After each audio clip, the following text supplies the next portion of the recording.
Hi there, Ollie Anderson here. You're listening to Creative Status. This is a podcast about tuning into your realness, i.e. cultivating a deep, unconditional acceptance for yourself and life, and using the creative process as a vehicle for unblocking anything that may be getting in the way of you doing that. Today's episode is an interview about forgiveness. It's with Barbara J. Hunt. She is the author of the best-selling book, Forgiveness Made Easy.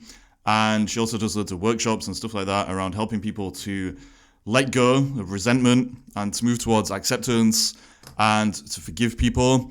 This is all really very relevant to stuff that we talk about on the podcast, because ultimately, the only way that you can become real is to cultivate acceptance, because the only thing that you can accept really at the end of the day is reality or the truth. And so if you're holding on to resentment and you're not forgiving, then you're going to have some inner friction, frustration, and misery. And so forgiveness is a super powerful shortcut to releasing a lot of that tension. This is a really cool interview. Like, there's lots of good stuff. I must be honest and say that when I was recording it, I had quite a severe case of man flu. So I may come across as having a bit more brain fog and mental torpor than usual, or maybe not. Either way, Barbara smashed it. There's some amazing stuff in here about letting go of resentment and moving towards acceptance. Won't say too much, but Barbara, thank you so much for your time and for coming on the podcast. Everybody else, hope this helps you. It's a really important topic. Here we go. Boom. Well, hi there, Barbara. Thank you so much for joining me on today's episode of Creative Status. We're going to be talking about a super important topic that I've wanted to do an episode about for a long time, which is forgiveness. That's your whole thing. You train people to be more forgiving and tell them understand the philosophical, psychological, spiritual implications of being able to do that.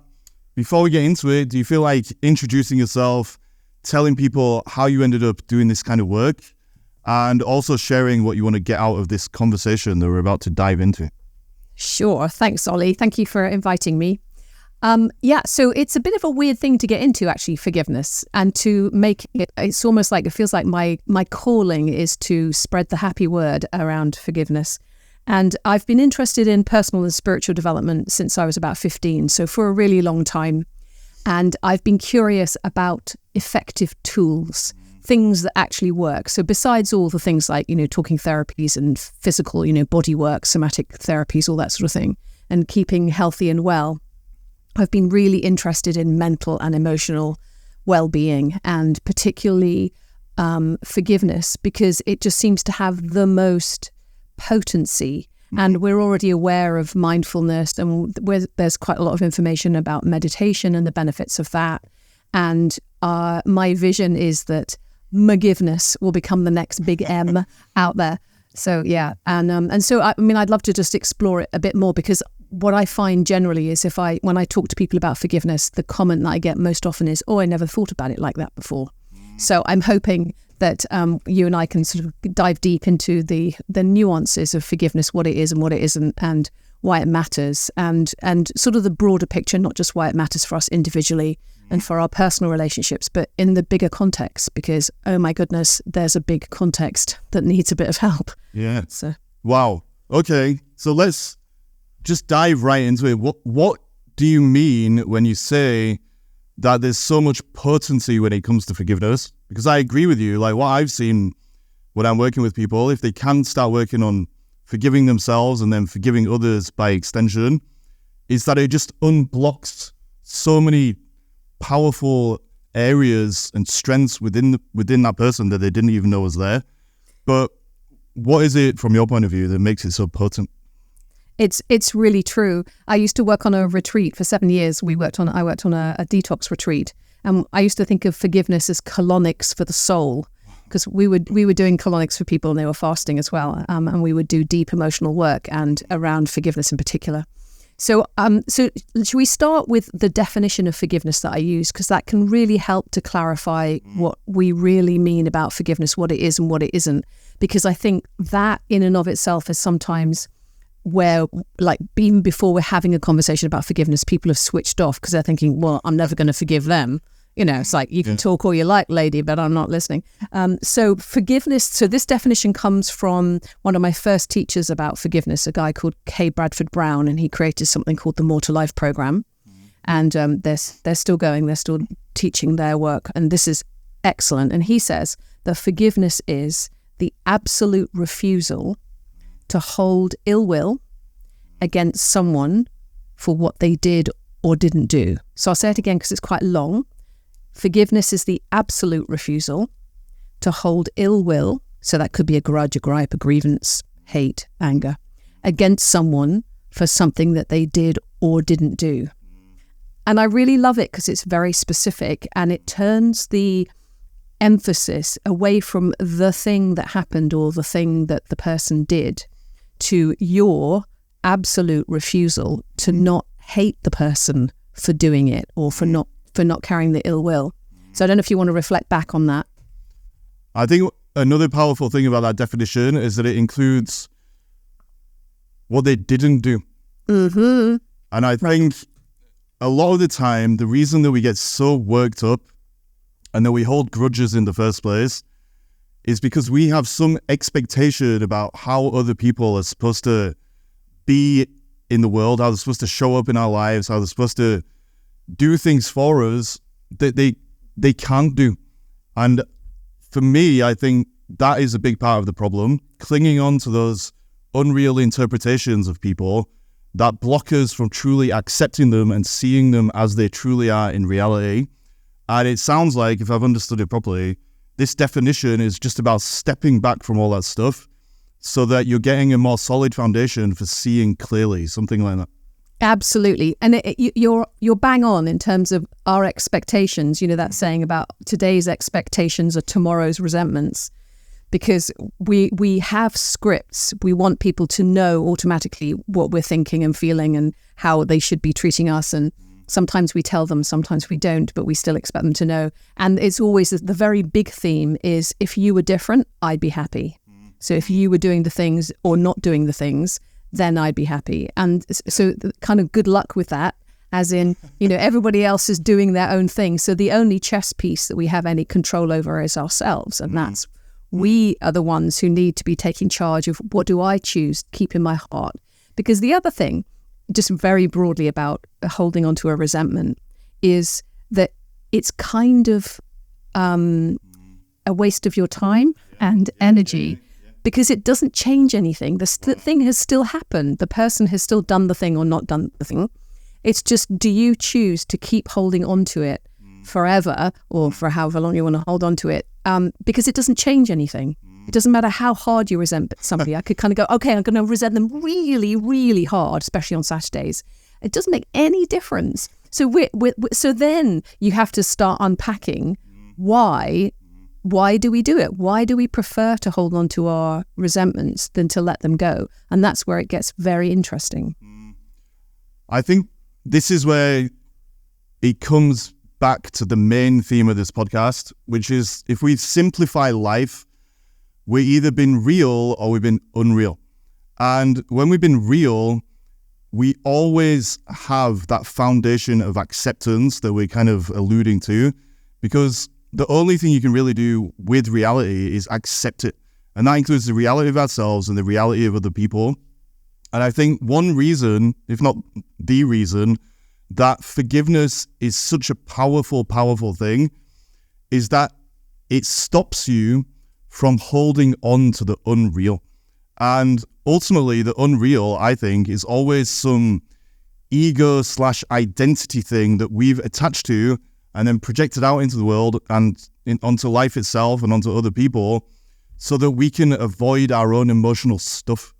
And a lot of the time, when we're resentful of people because of our expectations and all the stuff that we were saying, we're actually fighting to hold on to the illusions that are making us miserable in the first place. And so there's a kind of effect, I think, from forgiving ourselves and others that allows that whole unreal structure that we've built our lives around to just fall down like a house of cards. And it really is very simple. It's just, if you can train yourself, which we're going to get onto, train yourself to forgive what you're actually doing is training yourself to go from a state of non-acceptance to acceptance, and from unreal to real. And then when you've got that real foundation, that's when you can start moving towards wholeness and bring more creativity and joy and all these other amazing things into your life. And so I really think if someone's struggling, forgiveness is a shortcut to getting themselves back on track, if that makes sense. Yeah, right on. And it's so potent because it's the master art of letting go. And if you think about all the other spiritual practices that are out there, like meditation, that is a kind of letting go. Yeah. And as death of the ego. And forgiveness is the same, but it's harder because it involves other people. Yeah. So I think of it as like the master spiritual practice, but you don't have to be spiritual to practice it. And that's another important thing that, like, my invitation to people is to see it as a mental and emotional health practice. You don't have to have a faith or a belief about it. You just have to realize what a potent thing it is to be able to do, because it's ultimately, it is about inner mastery. And that's what you're talking about. It's like being able to see through the illusions of our fabrication about how we think life should be to how it actually is. And one of the major reasons why I think we struggle so hard with forgiving somebody is because we don't want to feel the grief of what we've lost or what was betrayed. Yes. And we don't even talk about that. We just talk about who's right and how we're justified in getting, like revenge or justice. We don't go, actually, what's underneath here is the painful reality that you're talking about is sometimes life is really, really kind of hard to bear. We're vulnerable and we don't want to admit it. So having a resentment gives us the illusion of some kind of power or strength. Yeah. The illusions thing is the main problem, I think. I always say the truth will set you free, but first it will piss you off and it will make you miserable. And the reason for that is not because the truth can hurt us in any way. Like, actually, when we're talking about letting go, all you can let go of is your illusions, because the only thing you can hold on to is the truth or the real stuff. That never goes anywhere. And if we're in a situation where we're holding a resentment, or we're just resisting life or distorting life because of our resistance to it, the thing that causes us pain in the way that we're talking about is trying to hold on to those illusions whilst reality is just showing us something else. And I think in relation to forgiveness, that's, like you said, is the main reason that forgiveness is so difficult, because actually we need our illusions in the short term to hide from the uncomfortable truth that people aren't black and white. They're not good or bad. They're real. That life isn't always going to be easy. There's a lot of uncomfortable things you have to grow through and blah, blah, blah. All of those things are like really valuable in the long term. But in the short term, when we're going through it, we try and resist acceptance, which means seeing people as they truly are, which means that, we might as well forgive them. And so we get caught up in these kind of ego traps and this kind of state that we're talking about of non-forgiveness that just holds us back from the truth ultimately. So if that is how you see it as well, how do we train ourselves to forgive in this way that you're talking about, where we can face the truth head on about ourselves and others and start, I guess, tapping into this power that can be unleashed through forgiveness, which really is just a return to reality, I would say. Yeah, I agree, but it's a hard return to reality. It's like giving up an addiction. Yeah. When you give something up, you haven't really got anything to show for it. It's an inner posture, and what you have is relief or release or freedom, but they're not. I think we find it hard when we can't imagine things. And if you ever look up, well, I have looked up images of forgiveness on the internet, you get like a couple, pair of hands or some stones with forgiveness written on them, or a feather. But we don't really have an image of it either. So it's hard for us to understand what is it that we're trying to not do. And I do talk. I don't I don't usually talk about unforgiveness. I talk about resentment, because when we say unforgiveness, that's just like a euphemism for I'm not going to forgive you, as in I resent you. And one of the first things we need to do in order to train ourselves to have more of a forgiving attitude in general is to notice when we're holding on to our resentments. And that, like any other spiritual practice, means that you have to be really honest with yourself and to notice, what does it feel like when I'm doing that? And it was funny, actually, I was just noticing today, there's a kind of a group that I belong to, and there's one person's name in there, and I'm thinking, you know what? I'm not completely clean. When I scan through that list, I've got something. So she's going on my forgiveness list. And so I will do my practice, my forgiveness practice. So that's, again, I teach it like a practice. Is something that you do, a bit like a yoga practice, or you go to the hygienist every now and then, or you take the bins out every now and then. It's like, it's the work of your heart. You do a little bit of cleansing work on your heart. So for the last, since I did that More to Life program many years ago, I've kept a list in the back of my journal. And when I'm thinking, actually, I need to do some forgiveness work on that person. Or sometimes it can be a global thing, or one of the big players in the world, a decision maker that I don't agree with. I do my forgiveness work on those people because I notice myself resenting them, and that doesn't change anything. They don't even know I'm resenting them, and so it's not affecting the world or changing anything. All it's doing is just making stress in my body.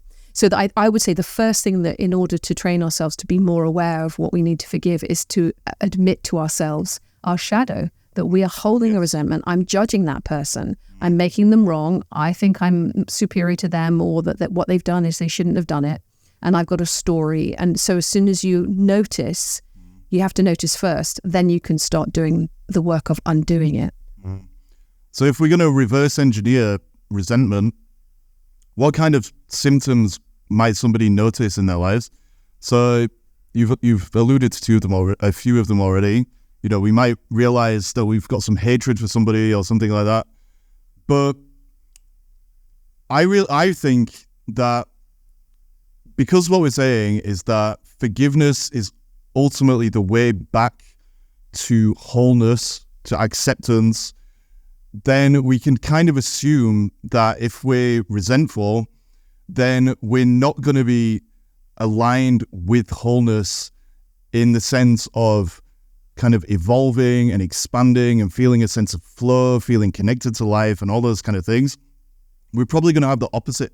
So we're going to have friction, we're going to have frustration, we're going to have misery, and there's going to be a lot of mental tension because we're holding on to interpretations of people because of our own ego stuff and so on and so forth. Are there any other kind of obvious symptoms where people can, I guess, reverse engineer and say to themselves, wow, okay, like I didn't realize, but actually I've got some work that I need to do? Yeah, all of those things that you said, definitely there's a physiological aspect to it. So you might notice tension in your jaw, or just when I read that list of people, a tension in my stomach, so you can notice those subtle clues. But also when I originally took that training, we were invited to write down all the people that we held any kind of grievance against, any little thing or big thing. And this was through the whole of our lives. And it is such a brilliant exercise. So sometimes I lead groups of people called on a forgiveness field. So basically we come together a bit like coming to a dojo or a yoga studio to practice. So we come together online to do some forgiveness work. And I invite people to write their list of who they've resented and who they might be holding on to a resentment. And then I get them to add up the number of years they've been holding on to their resentments. And most people have an individual score of over 100. So in a small group of a couple of hundred, like 20 people, there's over 1,000 years worth of resentment just amongst us. And that kind of normalizes it. And it means that, yes, you can admit. So when I actually wrote my first list, I thought, well, I'm going to lower my bar and think pretty much everybody I've ever met, like early school friends, siblings, blah, blah, blah. And I got to number 36 and I thought, yeah, probably resent my mum as well, put her name down. And the thing about my mum was I was resenting her for being ill. She had multiple sclerosis from the time I was 15. So admitting that you resent somebody for an illness, now what a horrible woman must I be? But actually, what a human woman I am, because so many other people, as soon as I say that, go, oh yeah, actually I do too. Or, I've got elderly parents who need care, or I've got this kid who, even though we love our kids, sometimes we resent them as well. Shock horror. So it's important for us just to be really honest, because otherwise all the resentment it just ends up somewhere else. It gets projected out into what we now have culturally, are these massive divisions between us of like those people as opposed to my people. Yeah. And so that's the sort of the long disadvantage of not admitting that you're holding resentments. And don't forget also culturally, most of our media and stories and movies are not about forgiveness. They're about revenge, and they're about how you get one over on the man, or how, it's like, it's almost like we're training ourselves for the complete opposite of forgiveness, because forgiveness isn't sexy, it's not interesting. Like a kind of a really good, cool revenge story. We're all like, yeah, good. As opposed to someone's forgiven somebody, you might be moved, but you'll just think, well, I could never do that. Like these amazing heroic stories of forgiveness. Somebody's, child has been killed and they managed to go on and forgive the killer. Just extraordinary stories, which we find hard to relate to, because we're just thinking, well, I still can't quite get over the fact that my husband won't put the lid on the toothpaste, or whatever. Yeah. So we have to be real, Ollie, which is, what you're talking about, be honest about how petty we get.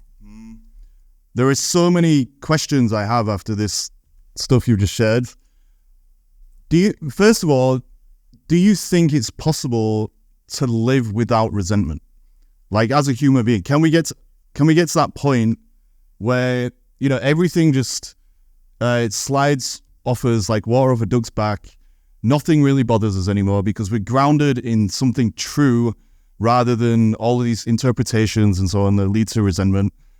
Is that possible, do you think? In theory, yes. But in practice, I've been doing this for more than 30 years. I still get hooked.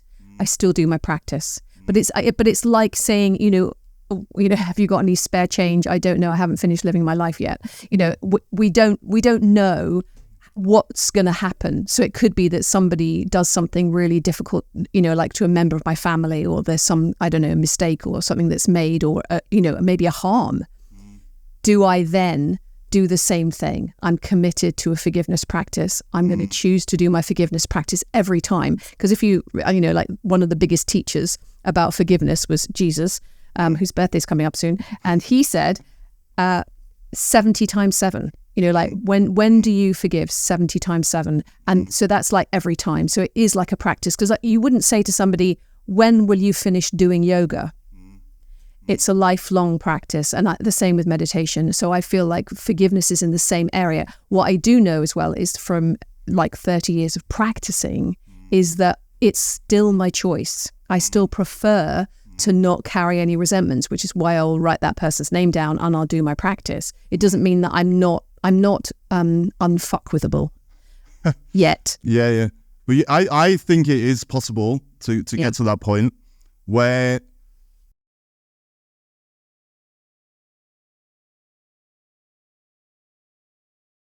we can understand ultimately that we're all human, basically, right? And so the benefits of forgiving mean that we ultimately forgive ourselves. I think that's what it comes down to. I think that was going to be my other question.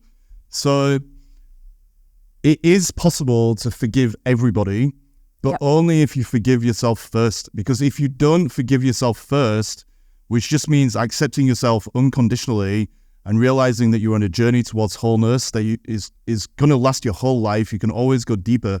If you don't do that, that's when you're going to get to the point where you're projecting your resentment or judgment of yourself out onto others so that you can maintain that disconnection within yourself, if that makes sense.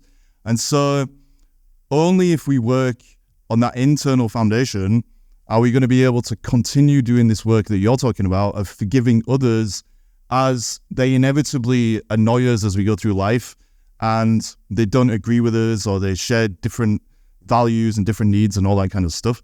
And so I suppose what I'm doing now is switching the conversation onto our relationship with ourselves.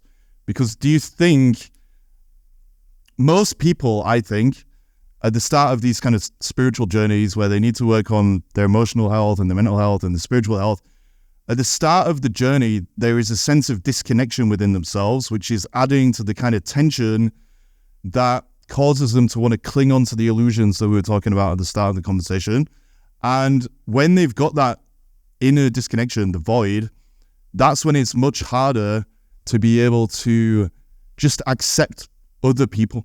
And if you accept them, that's when all of this mental tension and the things we need to forgive slips away.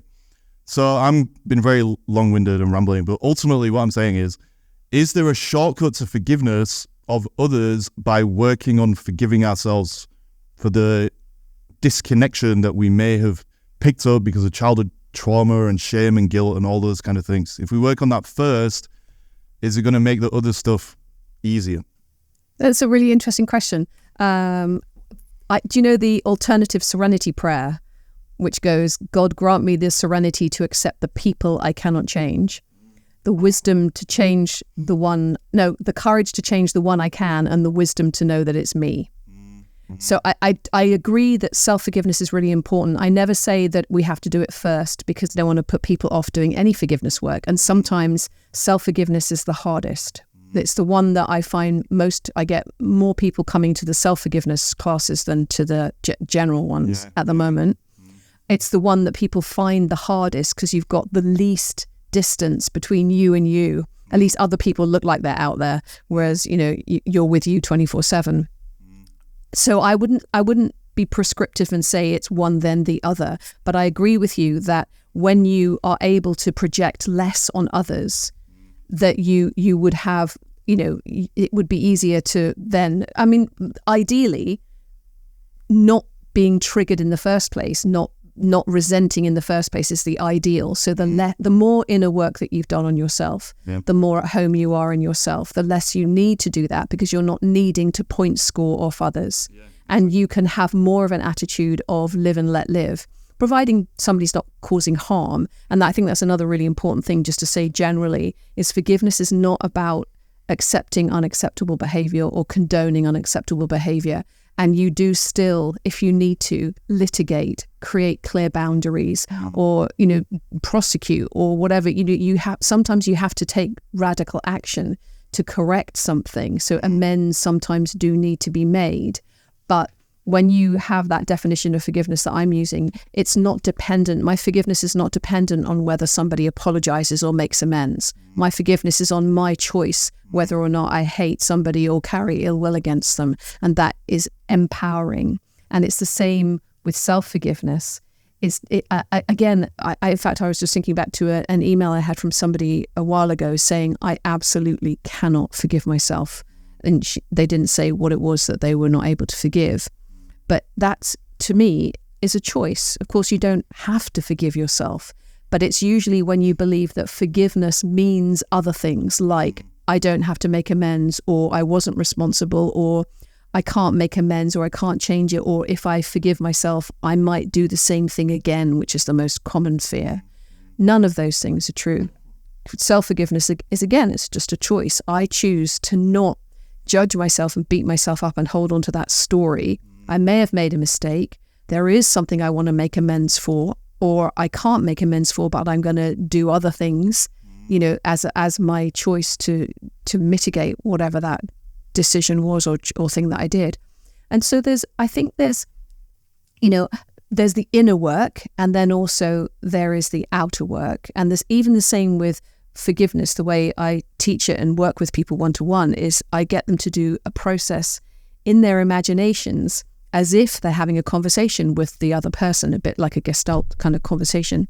And you may then also go to the person and say a small part of that thing. You may have a request, or like in nonviolent communication, you might have an unmet need that you want to say, actually, this is something that's really important to me. Can we have a conversation about it?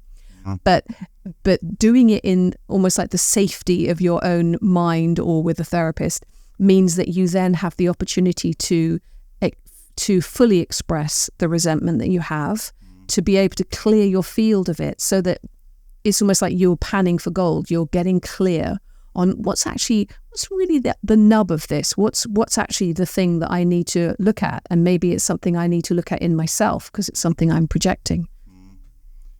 What do you think about the forgive and forget thing?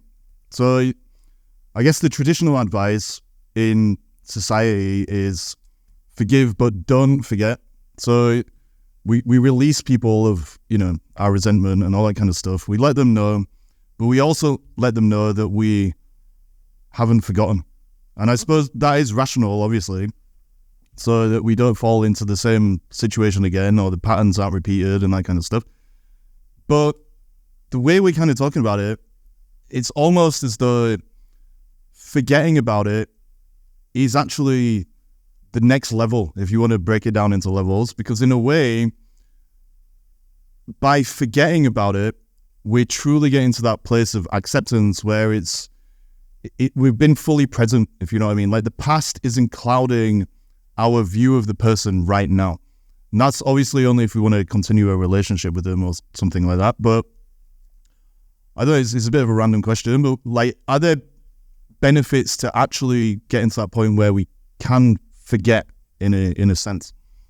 Yes, I think so. I'm thinking in particular, like, if somebody has been betrayed in their marriage, you don't want to keep remembering that. You want to do your work and have a fresh beginning and not constantly be thinking about it. And I have had people write to me, even just reading the book and then doing the work by themselves, saying it transformed my relationship. I'm beginning a new marriage.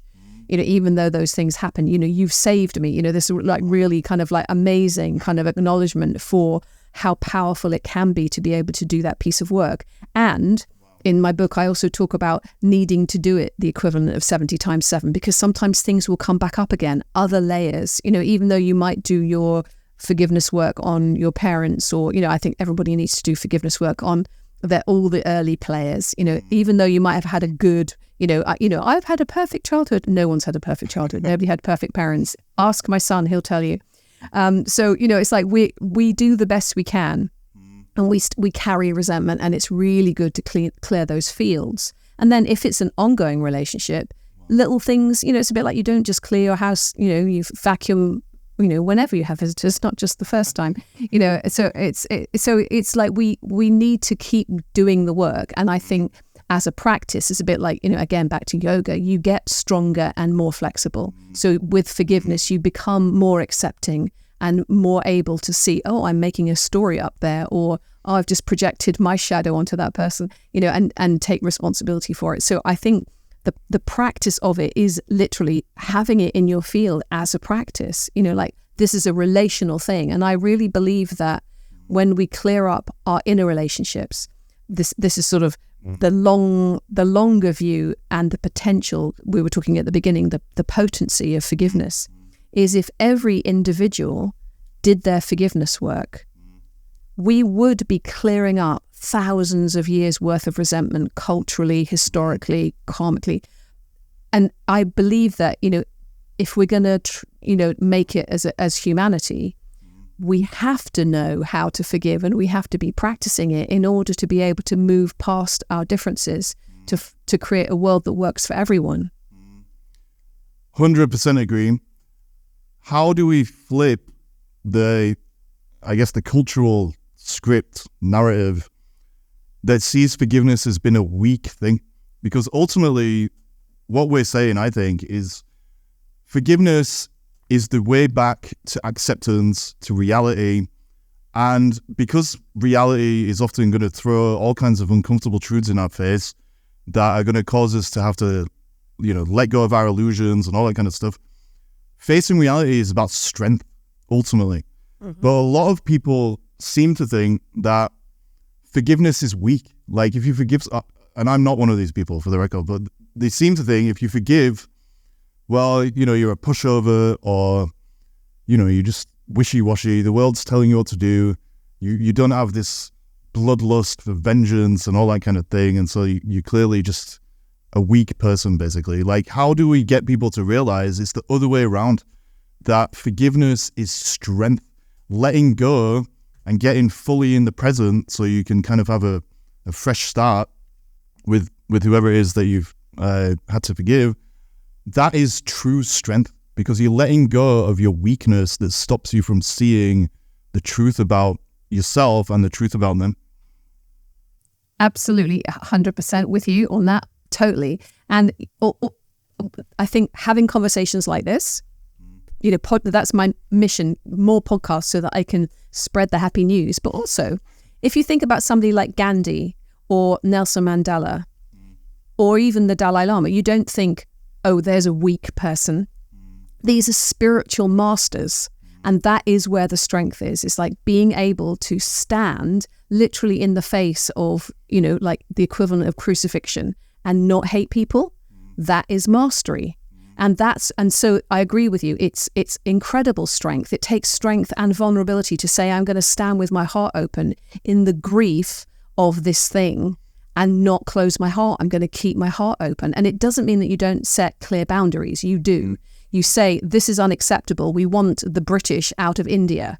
And you do what you need to do. He was not a wuss. He got stuff done, so I totally agree but culturally we need to promote moral values and moral virtues rather than our worship of power and money and prestige with people who, in my humble opinion, have been on my forgiveness list and are not worthy of my aberration, as opposed to people like Gandhi or Martin Luther King or any of the kind of leaders who change the world through non-violence. There's a story about Martin Luther King where somebody goes up to him on stage and hits him, and he says to the guards who rush to kind of intervene, don't hurt him. That is spiritual mastery. How do we get that in, I guess, a culture that is ultimately built on moral relativism? So there's a kind of spiritual vacuum, I guess. Yeah. And, to state the obvious, and most people try and fill that void with the things you mentioned: money, sex, power, blah, blah, blah. None of those things are going to give them what they really want, which I believe you can only get by reconnecting to the truth, by cultivating acceptance in the way that we're talking about, and then putting yourself back in the flow of life where you're constantly evolving and expanding and all these kind of things. To do that, you kind of have to realize that we're not in control of our lives. And you can say it's God or the universe, or you could just say it's chaos. Like, none of us as human beings is omnipotent. There's always going to be something that we have to surrender to, whether it's just the laws of nature or some illness that creeps up in our lives, whatever it is. We are not in control of our lives. And I think when people face that uncertainty and chaos without some kind of spiritual core, that's when they end up turning to moral relativism, and it becomes about me versus you, them versus us, right versus wrong, and all these kind of things. And that's when we end up on the path to revenge and thinking that strength is about using our ego, basically, and its will to try and make life conform to us, instead of letting go of all those illusions and then conforming to life and finding that solid foundation of acceptance that we keep talking about.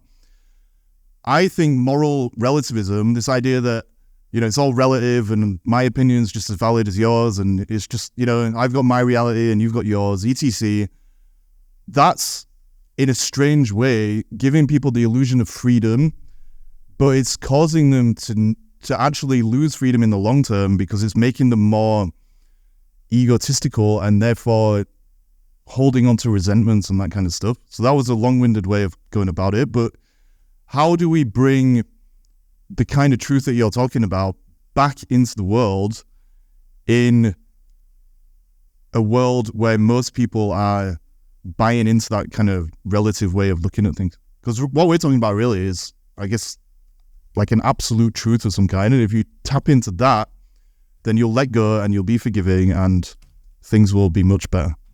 Yeah, I actually have a bit of an allergy to the my truth thing, because my truth can be just my story and my perspective that I am not going to change, rather than how can I maybe take your perspective, which is one of the things that happens in the forgiveness process that I've kind of curated, is you take the other person's position, a bit like in the old debating societies where you would debate and then you would switch and then you debate the opposite, so that you have the opportunity to see things from a different perspective.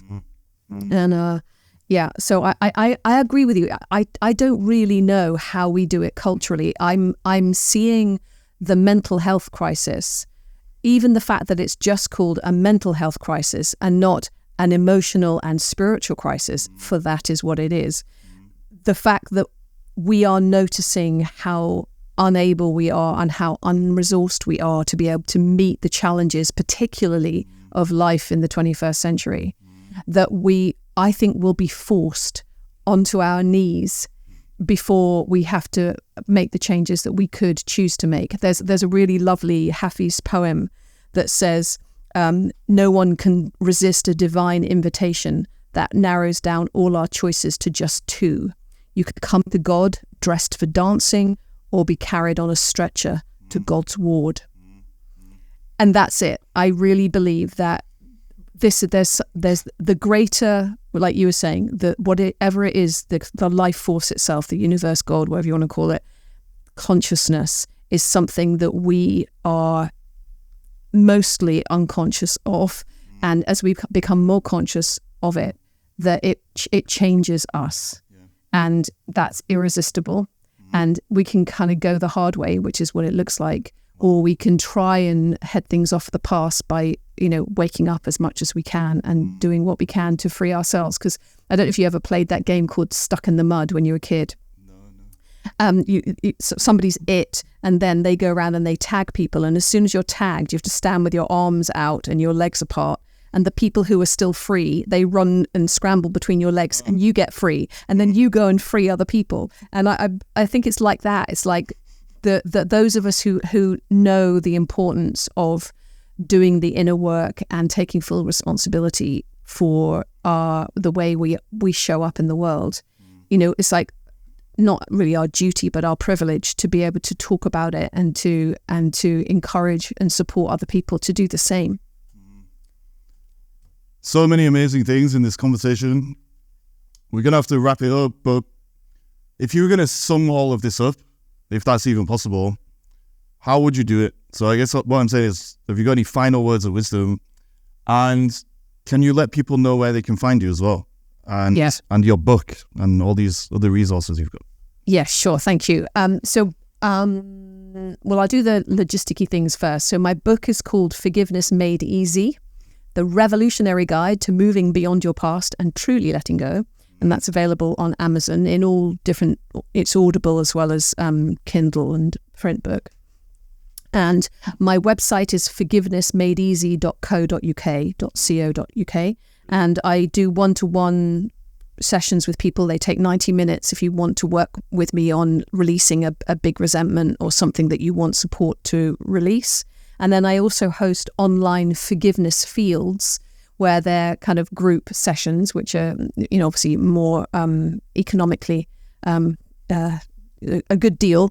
And because we're working together in a group and everybody works with their microphones off, so you're not overheard, but I take everybody through the 7 steps of the Forgiveness Made Easy process in 90 minutes. So it's a really great way of practicing. And sometimes I do themes like self-forgiveness or, forgive your ex or whatever. So I do themes sometimes, but you can bring anything. And I also have like a link tree, which is just Linktree and then Barbara J. Hunt. So all of my stuff is just Barbara J. Hunt. And if you put Barbara J. Hunt and the word for, it'll come up with forgiveness and all of the different resources. And then the last thing really that I like to say to kind of conclude and hopefully inspire people to do their forgiveness work is that I really and truly believe that we could create a much more beautiful world that our hearts know is possible, as Charles Eisenstein says. And peace starts in your heart. And if you do your forgiveness work and I do mine and all of those around us do theirs, that we could create a revolution like one heart at a time. And that's, to me, that is the most exciting potential of forgiveness, is we could genuinely do that because it's a choice. Yeah. And so if we had everybody, like we all went into lockdown, we go into a forgiveness lockdown, we would come out into a completely different world. And what I find so tantalizing is that it's not, I know it's a fantasy, as in it's probably not going to happen, but it is a potential. We could choose it. Yeah. We don't, but we could. And so that's why I feel so excited and kind of, lit up by the potential of it. That's amazing. Barbara, thank you so much for this one. It's been a good one. It's a pleasure. Time and your energy and all that stuff. So yeah, thank you so much. Pleasure. Thanks very much for having me. Great conversation.